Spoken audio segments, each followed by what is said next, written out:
So today we're going to be talking about the 5 most common myths and misconceptions surrounding ASPD or antisocial personality disorder. So myth number 1 is people with ASPD are incapable of love. So this is probably one of the most common misconceptions. So even though we do have things such as a lack of empathy, shallow affect or a weak conscience, that doesn't mean that we don't feel any emotion at all. So in my personal experience, I do really struggle to connect to other people and form meaningful relationships, and for that reason I probably have around maybe 3, maybe 4 people that I have a true connection with, but because I have so few connections, those connections are more meaningful and I've managed to form some form of a strong bond between those people. So myth number 2 is people with ASPD are inherently violent and abusive. So simply having a personality disorder doesn't mean that you are inherently going to be violent or abusive. So having ASPD may make it more likely that you would display violent or aggressive behaviour, especially when paired with things such as substance abuse disorder, which is a common comorbidity of ASPD. But it isn't really that black and white, it isn't really that simple. So ASPD, like other personality disorders, exists on a spectrum. So it ranges in levels of severity. So in my personal experience, especially when I was younger, like sort of 18, 19 years old, I was violent and aggressive. I did partake in taking substances, which made the situation worse. I was in trouble with the police and things like that. But over time, certain traits, such as the more impulsive and violent ones, can dwindle with time.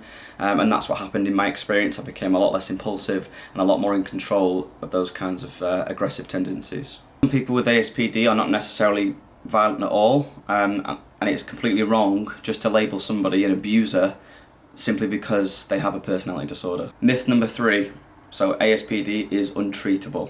So ASPD cannot be cured, I'll say that straight away, but it can be managed through talking therapies, which is the most common therapy offered to people with ASPD. So that's things like CBT, MBT and DTC. So all of these talking therapies are usually aimed at helping the person sort of change the way or make sense of the way they think and behave. Certain medications can be offered for certain symptoms like maybe depression, anxiety or anger, but there isn't really much else down that avenue. In my personal experience, I've probably been a little bit let down by the mental health sector in the UK. I've been in and out of therapy since I was around 12 to 13 years old, speaking to a number of different professionals like clinical psychiatrists, psychologists, that kind of thing. I'm currently still on the waiting list to have some actual therapy. Now I'm in my late 20s, but I'm still waiting.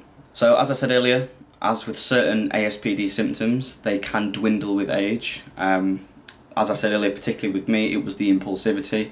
And also I tend to manage my aggression and rage differently these days, albeit difficult. I do have more of a handle on it these days through mediums such as jiu-jitsu, so martial arts, and weight training as well. But with any of this kind of stuff, progress is progress, no matter how small, and that should be celebrated. So moving on to myth number 4, is that ASPD equals psychopathy. So I've spoken a lot about this topic on my Instagram page, but to summarise, ASPD, although very similar to psychopathy and usually talked about in the same umbrella as, they are different from one another, okay? They are slightly different from one another. So it's generally accepted that people with psychopathy will qualify for ASPD, but those that meet the criteria of ASPD might not necessarily meet the criteria for psychopathy. So it is important to remember that psychopathy isn't a diagnosis, but rather a set of personality traits scored against what's known as the Hare's Psychopathy Checklist Revised. So whereas ASPD is diagnosed via the DSM-5 or the Diagnostic Manual version 5, there must also be a presence of what's known as conduct disorder in childhood, and you can't be diagnosed with ASPD until the age of 18. So ultimately they do share similarities and they do overlap, but they are not a synonym for one another. I have gone over this in depth in our Instagram page, and if you guys want, I can cover it a little bit more in depth here on TikTok as well. So bringing us to the final myth, myth number 5, is that ASPD equals asocial. The antisocial in ASPD means against society. So the DSM-5 categorises this as a pervasive pattern of disregard for consequences and for the rights of others. So this doesn't mean that we're asocial, which means to avoid social situations or to be introverted, although some people with ASPD may also be asocial. So in my personal experience, I've had to mask and mirror my way throughout my entire life to appear somewhat average. So maintaining like a normal 9-to-5 job, although I've really struggled to hold down 9-to-5 jobs. Just trying to socialise in general, going out clubbing, all those kinds of sort of events that you need to try and use to blend in with everybody else. As I personally always say, is that a social skill is a necessary skill for survival, especially for people with personality disorders who struggle in society as it is. Okay guys, so thanks for watching. So the next video that we're going to cover is obsessive compulsive disorder and the myths and misconceptions surrounding that disorder. If you have anything that you would like us to cover in regards to any topic that we've discussed today or previously, then feel free to comment, like, share, give us a thumbs up.